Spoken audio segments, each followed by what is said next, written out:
মানবতার মুক্তির দিশারি সর্বশ্রেষ্ঠ নবী হজরত মুহাম্মদ সাল্লাল্লাহু আলাইহি ওয়াসাল্লামের জীবন ছিল এক অবিরাম সংগ্রাম, ত্যাগ ও ধৈর্যের এক মহান দৃষ্টান্ত। তার নবুয়তের পূর্ববর্তী ও পরবর্তী জীবন ছিল অসংখ্য প্রতিকূলতা, ভয়ঙ্কর পরিস্থিতি এবং হৃদয় বিদারক ঘটনার সমষ্টি। জন্ম থেকে মৃত্যু পর্যন্ত প্রতিটি পদে তাকে পরীক্ষা দিতে হয়েছে। প্রতিটি মুহূর্তে তাকে চরম ধৈর্য ও সহনশীলতার পরিচয় দিতে হয়েছে। তার পবিত্র জীবনকে গভীরভাবে পর্যালোচনা করলে বোঝা যায়, আল্লাহর মনোনীত একজন শ্রেষ্ঠতম সত্তাকেও কত কঠিন পথ পাড়ি দিতে হয়েছে। এটি শুধু ইতিহাসের একটি বর্ণনা নয়, বরং মানবজাতির জন্য শিক্ষা ও অনুপ্রেরণার এক অফুরন্ত উৎস। তার জীবন কাহিনী প্রমাণ করে, সাফল্যের পথ কখনোই মসৃণ হয় না, বরং তা কাঁটাময় এবং ত্যাগ তিতিক্ষায় পরিপূর্ণ। এই উপাখ্যানে আমরা তার জীবনের সেই অন্ধকার অধ্যায়গুলো আলোকপাত করব, যা তাকে মানবজাতির শ্রেষ্ঠত্বের আসনে বসাতে সাহায্য করেছে। বন্ধুরা, আমাদের এই ভিডিওগুলো দেখেন হিন্দু, মুসলিম, বৌদ্ধ, খ্রিস্টান সহ সকল ধর্মের অনুসারীরা। তাই আপনি যদি মুসলিম হয়ে থাকেন, ভিডিওতে একটা লাইক দিয়ে শেয়ার করে দিন এবং কমেন্টস করে জানান আপনি কোন ধর্মের অনুসারী। এমন সব ইসলামিক ও শিক্ষণীয় ভিডিও সবার আগে পেতে চ্যানেলটি সাবস্ক্রাইব করে রাখুন। মুহাম্মদ সাল্লাল্লাহু আলাইহি ওয়াসাল্লাম এর জীবনের শুরুটাই হয়েছিল এক গভীর শোক ও বেদনার মধ্য দিয়ে। তিনি দুনিয়াতে আসার আগেই তার বাবা আবদুল্লাহ ইন্তেকাল করেন। মক্কার তৎকালীন সমাজে পিতৃহীন সন্তান হিসাবে বেড়ে ওঠা ছিল এক কঠিন বাস্তবতা। মা আমেনা তাকে পরম যত্নে লালন পালন করছিলেন, কিন্তু এই আদর তার ভাগ্যে বেশি দিন জোটেনি। যখন তার বয়স মাত্র 6 বছর, তখন তিনি তার জননী আমেনাকেও হারান। মা আমেনা ইয়াসরিব মদিনাত থেকে ফেরার পথে আবুয়া নামক স্থানে ইন্তেকাল করেন। এই বয়সেই মা হারানোর বেদনা একটি শিশুর মনে কী গভীর প্রভাব ফেলে তা অনুধাবন করা কঠিন নয়। ছোটবেলায় পিতৃহীন ও মাতৃহীন হয়ে তিনি দুনিয়ার নির্মম বাস্তবতার সম্মুখীন হন। এরপর তার দাদা আব্দুল মুত্তালিব তাকে নিজের কাছে নিয়ে আসেন। দাদা ছিলেন মক্কার একজন প্রভাবশালী ও সম্মানিত ব্যক্তি। তিনি তার নাতিকে অত্যন্ত স্নেহ করতেন এবং যত্ন সহকারে লালন পালন করতেন। কিন্তু মাত্র 8 বছর বয়সে তিনি তার প্রিয় দাদাকেও হারান। আব্দুল মুত্তালিবের ইন্তেকাল ছিল মুহাম্মদ সাল্লাল্লাহু আলাইহি ওয়াসাল্লামের জন্য আরেকটি বড় আঘাত। পরপর বাবা, মা এবং দাদাকে হারানোর এই ঘটনাগুলো তার কচি মনে এক গভীর শূন্যতা তৈরি করে। এই শোকের ধারাবাহিকতা তাকে শৈশবেই শিখিয়েছিল আল্লাহর উপর নির্ভরশীলতা এবং ধৈর্য ধারণের গুরুত্ব। দাদার মৃত্যুর পর তার চাচা আবু তালিবের তত্ত্বাবধানে তিনি বেড়ে ওঠেন। আবু তালিব তার নিজের সন্তানদের চেয়েও বেশি আদর ও যত্ন দিয়ে মুহাম্মদ সাল্লাল্লাহু আলাইহি ওয়াসাল্লামকে বড় করেন। আবু তালিব নিজেও ছিলেন দারিদ্র্যপীড়িত, তবুও তিনি মুহাম্মদ সাল্লাল্লাহু আলাইহি ওয়াসাল্লামকে কোনো কিছুর অভাব বুঝতে দেননি। এই কঠিন শৈশবকাল তাকে সমাজের দুর্বল ও অসহায় মানুষের প্রতি সহানুভূতিশীল করে তুলেছিল। বাল্যকালের এই কষ্ট ও শোক তার ভবিষ্যৎ জীবনে এক স্থির ও ধৈর্যশীল ব্যক্তিত্ব গঠনে গুরুত্বপূর্ণ ভূমিকা পালন করেছিল। 40 বছর বয়সে মুহাম্মদ সাল্লাল্লাহু আলাইহি ওয়াসাল্লাম যখন হেরা গুহায় ধ্যানমগ্ন ছিলেন, তখন ফেরেশতা জিব্রাইল আলাইহিস সালাম তার মাধ্যমে তার উপর প্রথম ওহী নাজিল হয়। এই ঘটনাটি তার জীবনে এক আমূল পরিবর্তন নিয়ে আসে। তিনি আল্লাহর পক্ষ থেকে নবুয়ত লাভ করেন এবং মানবজাতিকে এক আল্লাহর পথে ডাকার মহা দায়িত্ব পান। কিন্তু এই মহৎ দায়িত্ব পালনের পথ ছিল না মসৃণ, বরং শুরু হয় তার জীবনের সবচেয়ে ভয়ঙ্কর ও প্রতিকূল অধ্যায়। যখন তিনি মক্কার কুরাইশদেরকে এক আল্লাহর ইবাদতের দিকে আহ্বান জানালেন এবং তাদের পূর্বপুরুষদের মূর্তি পূজার রীতিকে চ্যালেঞ্জ করলেন, তখন থেকেই শুরু হয় তাদের তীব্র বিরোধিতা। কুরাইশরা তার এই দাওয়াতকে নিজেদের ক্ষমতা, ঐতিহ্য ও অর্থনৈতিক স্বার্থের পরিপন্থী মনে করে। তারা মুহাম্মদ সাল্লাল্লাহু আলাইহি ওয়াসাল্লামকে নানাভাবে অপদস্থ করতে শুরু করে। প্রথম দিকে তারা তাকে উন্মাদ, জাদুকর ও মিথ্যাবাদী বলে উপহাস করত। তাদের উপহাস ছিল এতটাই নিষ্ঠুর যে তা একজন সাধারণ মানুষের পক্ষে সহ্য করা কঠিন হতো। কুরাইশদের বিরোধিতা শুধুমাত্র উপহাস বা মৌখিক অপমানের সীমাবদ্ধ ছিল না, বরং তা শারীরিক নির্যাতনে পরিণত হয়। তারা মুহাম্মদ সাল্লাল্লাহু আলাইহি ওয়াসাল্লামকে নানাভাবে কষ্ট দিত। তিনি যখন কাবা ধরে নামাজ আদায় করতেন, তখন তার পিঠের ওপর উটের নাড়িভুড়ি ও অন্যান্য নোংরা আবর্জনা নিক্ষেপ করা হতো। একবার নামাজরত অবস্থায় তার পিঠের ওপর এসব ফেলা হয়েছিল, যার ভারে তিনি সিজদা থেকে উঠতে পারছিলেন না। তার কন্যা ফাতিমা রাদিয়াল্লাহ এসে তা সরিয়ে দেন। এই ধরনের অপমান ছিল অত্যন্ত বেদনাদায়ক। তারা তার পথে কাঁটা বিছিয়ে দিত যাতে তিনি কষ্ট পান। তাদের মধ্যে আবু জাহেল, উতবা, সাইবা, উমাইয়া ইবনে খালাফ এর মতো নেতারা মুহাম্মদ সাল্লাল্লাহু আলাইহি ওয়াসাল্লামের প্রতি সবচেয়ে বেশি শত্রুতা পোষণ করত। তারা প্রকাশ্যে তাকে গালিগালাজ করত, তারা আত্মীয়-স্বজনদের উস্কানি দিত এবং তার বিরুদ্ধে মিথ্যা অপবাদ ছড়াত। এই সকল ভয়ঙ্কর বিরোধিতা সত্ত্বেও মুহাম্মদ সাল্লাল্লাহু আলাইহি ওয়াসাল্লাম তার দাওয়াত থেকে পিছুপা হননি। তার ধৈর্য ও অবিচলতা ছিল এক অসাধারণ দৃষ্টান্ত। মুহাম্মদ সাল্লাল্লাহু আলাইহি ওয়াসাল্লামের দাওয়াত গ্রহণ করে যারা ইসলামে দীক্ষিত হয়েছিলেন তাদের উপর নেমে আসে আরও ভয়ঙ্কর নির্যাতন। মক্কার কুরাইশরা নতুন মুসলিমদেরকে তাদের পূর্বপুরুষদের ধর্ম ত্যাগ করার জন্য নির্মমভাবে অত্যাচার করত। তাদের এই নির্যাতন ছিল অমানবিক ও বারবার। বেলাল রাদিয়াল্লাহ, যিনি একজন আবিসিনীয় দাস ছিলেন, তাকে দিনের বেলা মরুভূমির তপ্ত বালির ওপর শুইয়ে দেওয়া হতো এবং বুকের উপর বিশাল পাথর চাপা দেওয়া হতো। এই অবস্থায় তার উপর অত্যাচার চলত যতক্ষণ না তিনি জ্ঞান হারাতেন। তা সত্ত্বেও বেলাল রাদিয়াল্লাহ আহাদ আহাদ আল্লাহ এক বলে চিৎকার করতেন। তার এই অবিচলতাই ছিল ঈমানের একটি প্রতীক। আম্মার ইবনে ইয়াসির রাদিয়াল্লাহ এবং তার পরিবারের ওপরও চালানো হতো নির্মম অত্যাচার। তার মা সুমাইয়া রাদিয়াল্লাহ এবং তার বাবা ইয়াসির রাদিয়াল্লাহকে কুরাইশরা প্রকাশ্যে শাহাদাত বরণ করতে বাধ্য করে। সুমাইয়া রাদিয়াল্লাহ ছিলেন ইসলামের প্রথম শহীদ। আবু জাহেল তার ওপর বর্ষা নিক্ষেপ করে নির্মমভাবে হত্যা করে। এই দৃশ্য মুহাম্মদ সাল্লাল্লাহু আলাইহি ওয়াসাল্লামকে গভীরভাবে ব্যথিত করত। তার অনুসারীদের ওপর এই অমানবিক নির্যাতন দেখেও তিনি কিছুই করতে পারছিলেন না, বরং আল্লাহর ওপর তার আস্থা আরও দৃঢ় হয়েছে। এসব ঘটনা প্রমাণ করে ইসলাম প্রতিষ্ঠার জন্য কত বড় ত্যাগ ও কুরবানি দিতে হয়েছে। নবুয়তের 10ম বছরটি ইতিহাসে আমুল হুজন বা দুঃখের বছর নামে পরিচিত। এই বছরে মুহাম্মদ তার জীবনের দুটি স্তম্ভস্বরূপ ব্যক্তিকে হারান, তার প্রিয় চাচা ও রক্ষাকর্তা আবু তালিব এবং তার প্রথম ও সবচেয়ে বিশ্বস্ত স্ত্রী খাদিজা রাদিয়াল্লাহ। এই দুইজনের মৃত্যুতে মুহাম্মদ রাদিয়াল্লাহ মানসিকভাবে অত্যন্ত দুর্বল হয়ে পড়েন। আবু তালিবের মৃত্যুর পর কুরাইশদের বিরোধিতা আরও তীব্র হয়ে ওঠে, কারণ আবু তালিবের জীবদ্দশায় তার প্রভাবে কুরাইশরা সরাসরি মুহাম্মদ রাদিয়াল্লাহের উপর হাত তুলতে সাহস পেত না। মক্কার পরিস্থিতি যখন অসহনীয় হয়ে ওঠে তখন মুহাম্মদ রাদিয়াল্লাহ তায়েফ শহরে গমন করেন। তিনি আশা করেছিলেন যে তায়েফের লোকেরা তার দাওয়াত গ্রহণ করবে এবং ইসলাম প্রসারের একটি নতুন ক্ষেত্র তৈরি হবে, কিন্তু তায়েফের অভিজ্ঞতা ছিল তার জীবনের অন্যতম ভয়ঙ্কর ও হৃদয় বিদারক ঘটনা। তায়েফের সর্দাররা তার দাওয়াত গ্রহণ তো করলই না, উল্টো তাকে নির্মমভাবে প্রত্যাখ্যান করল। শুধু প্রত্যাখ্যান করেই তারা ক্ষান্ত হয়নি, বরং শহরের উচ্ছৃঙ্খল বালকদেরকে তার পিছনে লেলিয়ে দেয়।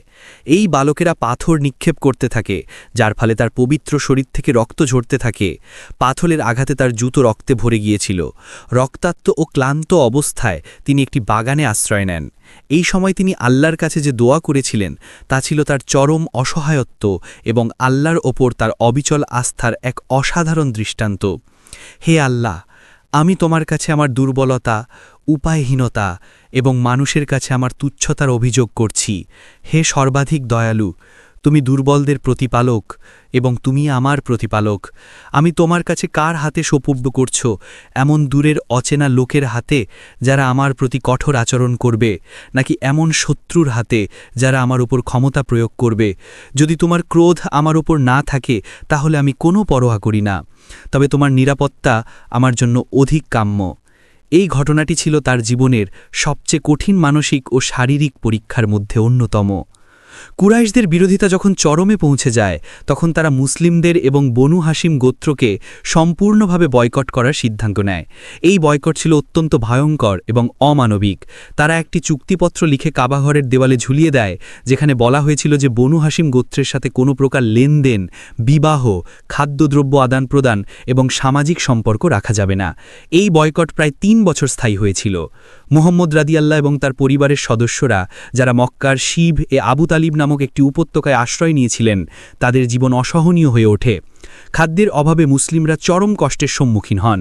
তাদের কাছে কোনো খাবার পৌঁছতে পারত না, ফলে তারা অনাহারে দিন কাটাতেন। অনেক সময় তারা গাছের পাতা, শুকনো চামড়া এবং যা কিছু পেতেন তাই খেয়ে জীবন ধারণ করতেন। ক্ষুধার তাড়নায় তারা এতটাই দুর্বল হয়ে পড়েছিলেন যে তাদের শরীর জীর্ণ শীর্ণ হয়ে গিয়েছিল। শিশুদের কান্নায় উপত্যকার বাতাস ভারী হয়ে উঠত। এই বয়কট চলাকালীন সময়ে মুহাম্মদ রাদিয়াল্লাহু নিজেও চরম দারিদ্র্য কষ্টের মধ্য দিন কাটান। তিনি তার উম্মতের সাথে একাত্ম হয়ে এই কষ্ট সহ্য করেন। এই ৩ বছর ছিল মুসলিমদের জন্য এক কঠিন পরীক্ষা। শারীরিক ও মানসিক উভয় দিক থেকেই তারা বিপর্যস্ত ছিলেন। কিন্তু এই ভয়ঙ্কর পরিস্থিতিতেও তাদের ঈমান একটুও টলেনি। এই বয়কট শেষ হয়েছিল আল্লাহ তাআলার এক অলৌকিক নির্দেশে। চুক্তিপত্রটি পোকা খেয়ে ফেলেছিল, শুধু আল্লাহর নাম ছাড়া। এই ঘটনাটি ছিল আল্লাহর পক্ষ থেকে মুসলিমদের প্রতি এক বড় সাহায্য। মক্কায় যখন কুরাইশদের অত্যাচার ও বিরোধিতা সকল সীমা অতিক্রম করে যায়, তখন আল্লাহর নির্দেশে মুহাম্মদ রাদিয়াল্লাহ এবং তার অনুসারীরা মদিনায় হিজরত করার সিদ্ধান্ত নেন। জন্মভূমি মক্কা ত্যাগ করে অজানা এক শহরে চলে যাওয়া, সব কিছু পেছনে ফেলে যাওয়া, এটি ছিল একটি বিরাট ত্যাগ এবং অনিশ্চয়তার যাত্রা। মক্কা ছিল তার জন্মভূমি, তার শৈশবের স্মৃতি, তার প্রিয় কাবাঘর। এই সব কিছু ছেড়ে যাওয়া ছিল তার জন্য এক গভীর বেদনাদায়ক অভিজ্ঞতা। কুরাইশরা মুহাম্মদ সাল্লাল্লাহু আলাইহি ওয়াসাল্লামকে হত্যা করার পরিকল্পনা করেছিল। তারা তার বাড়ি ঘেরাও করে রেখেছিল, কিন্তু আল্লাহর সাহায্যে তিনি অলৌকিকভাবে রক্ষা পান এবং আবু বকর রাদিয়াল্লাহু আনহুকে সাথে নিয়ে মদিনার উদ্দেশ্যে যাত্রা করেন। হিজরতের সময় তারা সাউর গুহায় ৩ দিন লুকিয়েছিলেন। কুরাইশরা তাদের পিছু ধাওয়া করছিল, এমনকি গুহার মুখে এসেও পৌঁছে গিয়েছিল। কিন্তু আল্লাহর অলৌকিক মদদে তারা মুহাম্মদ সাল্লাল্লাহু আলাইহি ওয়াসাল্লাম ও আবু বকর রাদিয়াল্লাহু আনহুকে দেখতে পায়নি। এই হিজরত ছিল মুসলিমদের জন্য একটি নতুন দিগন্ত, কিন্তু একই সাথে ছিল জন্মভূমি হারানোর বেদনা এবং চরম ঝুঁকির একটি যাত্রা। পথেও তারা অনেক কষ্ট সহ্য করেন, ক্ষুধা ও পিপাসায় ভুগেছেন। এই ত্যাগ ও ঝুঁকি ছিল ইসলামের টিকে থাকার জন্য অপরিহার্য। হিজরত ছিল ইসলামের ইতিহাসে এক টার্নিং পয়েন্ট, যা মুসলিমদের জন্য একটি স্বাধীন রাষ্ট্র প্রতিষ্ঠার পথ খুলে দিয়েছিল। মদিনায় হিজরতের পর মুসলিমরা কিছুটা শান্তি পেলেও কুরাইশরা তাদের পিছু ছাড়েনি। তারা মুসলিমদের ধ্বংস করার জন্য মরিয়া হয়ে উঠেছিল। এই সময়ে মুসলিমদেরকে অস্তিত্ব রক্ষার জন্য একাধিক রক্তক্ষয়ী যুদ্ধে অংশগ্রহণ করতে হয়েছে, যা ছিল মুহাম্মদ সাল্লাল্লাহু আলাইহি ওয়াসাল্লামের জীবনের অন্যতম ভয়ঙ্কর ও কষ্টদায়ক অধ্যায়। বদর যুদ্ধ। হিজরতের ২য় বছরে সংঘটিত হয় বদর যুদ্ধ। এটি ছিল ইসলামের প্রথম যুদ্ধ। মাত্র ৩১৩ জন মুসলিম সৈন্যের সাথে প্রায় ১০০০ কুরাইশ সৈন্যের মোকাবেলা হয়। মুসলিমদের কাছে ছিল অপ্রতুল অস্ত্রশস্ত্র এবং সৈন্য সংখ্যায় তারা ছিল অনেক কম। যুদ্ধক্ষেত্র ছিল ভয়াবহ। অনেক সাহাবী এই যুদ্ধে শাহাদাত বরণ করেন। মুহাম্মদ সাল্লাল্লাহু আলাইহি ওয়াসাল্লাম এই যুদ্ধে আল্লাহর কাছে গভীর দোয়া করেছিলেন যেন মুসলিমরা বিজয়ী হয়। আল্লাহর সাহায্যে মুসলিমরা এই যুদ্ধে বিজয় লাভ করে, কিন্তু এই বিজয় অর্জিত হয়েছিল অনেক ত্যাগের বিনিময়ে। উহুদ যুদ্ধ। বদর যুদ্ধের ১ বছর পর সংঘটিত হয় উহুদ যুদ্ধ। এটি ছিল মুসলিমদের জন্য আরও বেদনাদায়ক ও কঠিন। উহুদ পাহাড়ের পাদদেশে সংঘটিত এই যুদ্ধে মুসলিমরা প্রাথমিকভাবে বিজয়ী হলেও কিছু সাহাবীর ভুল সিদ্ধান্তের কারণে কুরাইশরা পিছন থেকে পাল্টা আক্রমণ করে। এই যুদ্ধে মুহাম্মদ সাল্লাল্লাহু আলাইহি ওয়াসাল্লাম নিজেও গুরুতর আহত হন। তার দাঁত ভেঙে যায়, তার মুখমণ্ডল থেকে রক্ত ঝরে এবং তার হেলমেট ভেঙে তার কপালে ঢুকে যায়। তার সাহাবীরা তাকে রক্ষা করার জন্য নিজেদের জীবন উৎসর্গ করেন। ৭০ জন সাহাবী এই যুদ্ধে শাহাদাত বরণ করেন, যার মধ্যে তার প্রিয় চাচা হামজা রাদিয়াল্লাহু ও ছিলেন। হামজা রাদিয়াল্লাহু এর শাহাদাত ছিল মুহাম্মদ সাল্লাল্লাহু আলাইহি ওয়াসাল্লামের জন্য এক গভীর শোকের কারণ। তার দেহকে বিকৃত করা হয়েছিল, যা দেখে মুহাম্মদ সাল্লাল্লাহু আলাইহি ওয়াসাল্লাম অত্যন্ত ব্যথিত হয়েছিলেন। এই যুদ্ধে মুসলিমরা চরম ক্ষতির সম্মুখীন হয়েছিল এবং এটি ছিল তাদের জন্য এক বিরাট পরীক্ষা। খন্দকের যুদ্ধ বা আহজাব যুদ্ধ। হিজরতের ৫ম বছরে সংঘটিত হয় খন্দকের যুদ্ধ। এই যুদ্ধে কুরাইশরা তাদের মিত্র গোত্রগুলোকে সাথে নিয়ে প্রায় ১০,০০০ সৈন্যের এক বিশাল বাহিনী নিয়ে মদিনা আক্রমণ করে। মুসলিমদের জন্য এটি ছিল চরম আতঙ্কের পরিস্থিতি। পারস্যের সাহাবী সালমান ফার্সি রাদিয়াল্লাহু আনহুয়ের পরামর্শে মদিনার চারপাশে একটি গভীর পরিখা খনন করা হয়েছিল শত্রুদের আক্রমণ প্রতিহত করার জন্য। কয়েক সপ্তাহ ধরে অবরোধ চলেছিল। মুসলিমরা চরম অনাহারে ও শীতে কষ্ট পাচ্ছিল। তারা ক্ষুধার তাড়নায় পেটের উপর পাথর বেঁধে রাখত। এই অবরোধ ছিল মানসিক এবং শারীরিক উভয় দিক থেকেই অত্যন্ত কষ্টদায়ক। পরীক্ষার কারণে কুরাইশরা মদিনায় প্রবেশ করতে পারছিল না, কিন্তু অবরোধের কারণে মুসলিমদের জীবন দুর্বিষহ হয়ে উঠেছিল। আল্লাহ তাআলার সাহায্যে এক ভয়ঙ্কর ঘূর্ণিঝড় এবং আসমানি মদদ এসে কুরাইশদের অবরোধ ভেঙে দেয় এবং তারা পিছু হটতে বাধ্য হয়। মুহাম্মদ সাল্লাল্লাহু আলাইহি ওয়াসাল্লামের জীবনের ব্যক্তিগত শোকের ধারা ছিল অবিরাম। তিনি তার জীবনের অসংখ্য প্রিয়জনকে হারিয়েছেন। তার সন্তানদের মধ্যে কেবল ফাতিমা রাদিয়াল্লাহুই তার মৃত্যুর পরও জীবিত ছিলেন, বাকিরা সকলেই তার জীবদ্দশায় ইন্তেকাল করেন। তার প্রথম স্ত্রী খাদিজা রাদিয়াল্লাহু আনহু ছিলেন তার জীবনের এক বিশাল অবলম্বন। নবুয়ত প্রাপ্তির পর থেকে প্রতিটি কঠিন মুহূর্তে তিনি মুহাম্মদ সাল্লাল্লাহু আলাইহি ওয়াসাল্লামকে সমর্থন দিয়েছিলেন। তার ইন্তেকাল ছিল মুহাম্মদ সাল্লাল্লাহু আলাইহি ওয়াসাল্লামের জন্য এক গভীর ব্যক্তিগত ক্ষতি। একজন বিশ্বস্ত সঙ্গী ও সমর্থককে হারানো তার জন্য অপূরণীয় ছিল। তার শিশুপুত্র ইব্রাহিমের মৃত্যুও ছিল আরেকটি হৃদয়বিদারক ঘটনা। ইব্রাহিম যখন ইন্তেকাল করেন তখন মুহাম্মদ সাল্লাল্লাহু আলাইহি ওয়াসাল্লামের চোখ থেকে অশ্রু ঝরেছিল। সাহাবীরা জিজ্ঞাসা করলে তিনি বলেছিলেন, চোখ কাঁদে, হৃদয় ব্যথিত হয়, কিন্তু আমরা মুখে এমন কিছু বলি না যা আমাদের রবের অসন্তুষ্টের কারণ হয়। সন্তানের মৃত্যু একজন পিতার জন্য যে কত কষ্টদায়ক তা কেবল তিনিই বোঝেন। এই ধরনের ব্যক্তিগত শোক তাকে আরও বেশি আল্লাহর নিকটবর্তী করেছিল। এছাড়া তিনি তার দুই মেয়ে রুকাইয়া রাদিয়াল্লাহু ও উম্মু কুলসুম রাদিয়াল্লাহুকেও তার জীবদ্দশায় হারান। প্রিয়জনদের একের পর এক হারিয়ে যাওয়া তাকে সবর ও ধৈর্যের চরম পরীক্ষায় ফেলেছিল। প্রতিটি শোক তাকে আল্লাহর ওপর আরও বেশি নির্ভরশীল করে তুলেছিল। হিজরতের ৬ষ্ঠ বছরে মুহাম্মদ সাল্লাল্লাহু আলাইহি ওয়াসাল্লাম এবং মুসলিমরা ওমরা আদায়ের উদ্দেশ্যে মক্কার দিকে যাত্রা করেন, কিন্তু কুরাইশরা তাদের মক্কায় প্রবেশ করতে দেয়নি। হুদাইবিয়া নামক স্থানে তাদের মধ্যে একটি সন্ধি হয়, যা ইতিহাসে হুদাইবিয়ার সন্ধি নামে পরিচিত। এই সন্ধির শর্তগুলো বাহ্যিকভাবে মুসলিমদের জন্য অত্যন্ত অপমানজনক ও কঠিন মনে হয়েছিল। সন্ধির প্রধান কিছু শর্ত ছিল: ১. মুসলিমরা এই বছর ওমরা না করে মদিনায় ফিরে যাবে। পরের বছর তারা মক্কায় এসে ওমরা আদায় করতে পারবে, তবে ৩ দিনের বেশি থাকতে পারবে না। ২. মক্কার কোনো ব্যক্তি যদি ইসলাম গ্রহণ করে মদিনায় আসে তাহলে তাকে কুরাইশদের কাছে ফেরত দিতে হবে, কিন্তু মদিনার কোনো মুসলিম যদি মক্কায় ফিরে যায় তাকে ফেরত দেওয়া হবে না। ৩. আগামী ১০ বছর উভয় পক্ষের মধ্যে কোনো যুদ্ধ হবে না। এই শর্তগুলো সাহাবীদের জন্য ছিল এক বিরাট মানসিক পরীক্ষা। তারা মক্কায় প্রবেশ করতে না পেরে এবং অপমানজনক শর্তগুলো মেনে নিতে কষ্ট পাচ্ছিলেন। ওমরের মতো সাহাবীও প্রথমে এই শর্তগুলো মেনে নিতে দ্বিধাগ্রস্ত ছিলেন। যখন সন্ধিপত্র লেখা হচ্ছিল তখন কুরাইশদের প্রতিনিধি সুহেল ইবনে আমর মুহাম্মদ সাল্লাল্লাহু আলাইহি ওয়াসাল্লামের নামের সাথে রাসূলুল্লাহ শব্দটি মুছে ফেলতে বলেন। মুহাম্মদ সাল্লাল্লাহু আলাইহি ওয়াসাল্লাম নিজেই এই শব্দটি মুছে দিয়েছিলেন, যা সাহাবীদের জন্য আরও বেশি কষ্টের কারণ হয়েছিল। এই সন্ধি বাহ্যিকভাবে মুসলিমদের জন্য অপমানজনক মনে হলেও এটি ছিল মুহাম্মদ সাল্লাল্লাহু আলাইহি ওয়াসাল্লামের দূরদৃষ্টি সিদ্ধান্ত। এই সন্ধির ফলশ্রুতিতে ১০ বছরের জন্য যুদ্ধ বন্ধ হয়ে যায়, যার ফলে ইসলামের দাওয়াত প্রসারের জন্য একটি শান্তিপূর্ণ পরিবেশ তৈরি হয়। বহু মানুষ এই সময়ে ইসলাম গ্রহণ করে এবং ইসলামের শক্তি বহুগুণে বৃদ্ধি পায়। কিন্তু তাৎক্ষণিকভাবে এই সন্ধি মেনে নেওয়া ছিল মুসলিমদের জন্য এক কঠিন পরীক্ষা।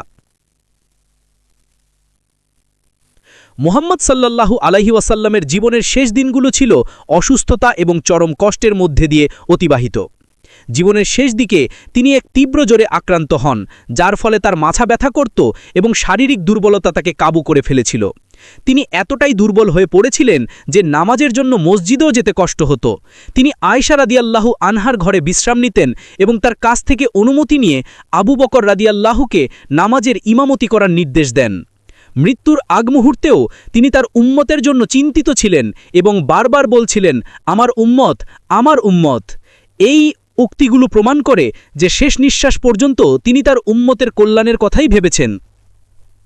হিজরি ১১ সালের রবিউল আউয়াল মাসের ১২ তারিখে মুহাম্মদ সাল্লাল্লাহু আলাইহি ওয়াসাল্লাম তার প্রিয় মদিনায় শেষ নিঃশ্বাস ত্যাগ করেন। তার ইন্তেকাল ছিল মুসলিম উম্মার জন্য এক অপূরণীয় ক্ষতি, এক গভীর শোকের দিন। সাহাবীরা এই শোক সইতে পারছিলেন না। ওমর রাদিয়াল্লাহ এতটাই দিশেহারা হয়ে পড়েছিলেন যে তিনি বিশ্বাস করতে পারছিলেন না যে নবীজি ইন্তেকাল করেছেন। তিনি তরবারি হাতে নিয়ে বলেছিলেন যে যে বলবে মুহাম্মদ সাল্লাল্লাহু আলাইহি ওয়াসাল্লাম ইন্তেকাল করেছেন তার গর্দান উড়িয়ে দেবেন। আবু বকর রদিয়াল্লাহ তখন সাহাবীদের বুঝিয়েছিলেন, যারা মুহাম্মাদের ইবাদত করতে তারা জেনে রাখো মুহাম্মদ ইন্তেকাল করেছেন, আর যারা আল্লাহর ইবাদত করতে তারা জেনে রাখো আল্লাহ চিরঞ্জীব, তিনি কখনো মরেন না। এরপর তিনি সূরা আলে ইমরানের ১৪৪ নং আয়াত তিলাওয়াত করেন, মুহাম্মদ কেবল একজন রসুল, তার পূর্বেও অনেক রসুল গত হয়েছেন, যদি তিনি মারা যান অথবা নিহত হন তবে কি তোমরা পেছনে ফিরে যাবে? মুহাম্মদ সাল্লাল্লাহু আলাইহি ওয়াসাল্লামের মৃত্যুতে মুসলিম উম্মাহ এক গভীর শূন্যতার সম্মুখীন হয়েছিল। তার প্রজ্ঞা, তার নেতৃত্ব, তার ভালোবাসা সবকিছুই ছিল উম্মাতের জন্য এক বিরাট আশ্রয়। তার অনুপস্থিতি ছিল এক অভাবনীয় ক্ষতি যা পূরণ করা অসম্ভব ছিল। তার ইন্তেকালের শোক ছিল তার উম্মতের জীবনের সবচেয়ে কষ্টদায়ক ঘটনা। হযরত মুহাম্মদ সাল্লাল্লাহু আলাইহি ওয়াসাল্লামের জীবন ছিল ত্যাগের এক মহাকাব্য। তার জীবনের প্রতিটি ভয়ঙ্কর ও কষ্টদায়ক ঘটনা আমাদের জন্য এক বড় শিক্ষা। তিনি ধৈর্য, সহনশীলতা, আল্লাহর উপর অবিচল আস্থা এবং সত্যের পথে অবিচল থাকার এক অসাধারণ দৃষ্টান্ত স্থাপন করেছেন। তার জীবন প্রমাণ করে যে মানবজাতির শ্রেষ্ঠতম ব্যক্তিকেও চরম প্রতিকূলতার মধ্য দিয়ে যেতে হয়েছে, কিন্তু তিনি কখনও সত্যের পথ থেকে বিচ্যুত হননি। তার কষ্টগুলো আমাদের স্মরণ করিয়ে দেয় যে জান্নাতের পথ কখনোই ফুলের বিছানো নয়, বরং তা কাঁটাময় এবং ত্যাগ তিতিক্ষায় পরিপূর্ণ। তার প্রতিটি ত্যাগ ছিল উম্মতের জন্য, ইসলামের প্রতিষ্ঠার জন্য। তার জীবনের এই সকল কঠিন অধ্যায়গুলি অধ্যয়ন করে আমরা নিজেদের জীবনে প্রতিকূলতার মোকাবেলায় ধৈর্য ধারণ করতে শিখি এবং আল্লাহর উপর পূর্ণ আস্থা রাখতে উৎসাহিত হই। আজও তার রজা মোবারক মদিনায় মুসলিমদের কাছে এক পবিত্র স্থান। তার স্মৃতি আজও আমাদের হৃদয়ে অম্লান। তার দেখানো পথই আমাদের জন্য মুক্তির পথ, শান্তির পথ। আসুন আমরা তার জীবন থেকে শিক্ষা নিয়ে নিজেদের জীবনকে গড়ে তুলি এবং তার আদর্শকে অনুসরণ করি। তার কষ্ট, তার ত্যাগ, তার অবিচলতা আমাদের জন্য অনন্ত অনুপ্রেরণার উৎস। তিনি ছিলেন রাহমাতুল্লিল আলামিন, সমগ্র সৃষ্টির জন্য রহমত স্বরূপ। তার এই মহান জীবন আমাদের প্রতিনিয়ত সত্য ও সুন্দরের পথে চলতে উদ্বুদ্ধ করে। বন্ধুরা, এই রকম ইসলামিক কাহিনী ও শিক্ষণীয় ভিডিও দেখতে চাইলে আমাদের ইউটিউব চ্যানেলটি এখনই সাবস্ক্রাইব করে দিন। তো দেখা হচ্ছে পরের কোনো ভিডিওতে। সেই পর্যন্ত মহান আল্লাহ আমাদের সবাইকে সঠিক পথে থাকার তৌফিক দান করুক। আমিন সুম্মা আমিন।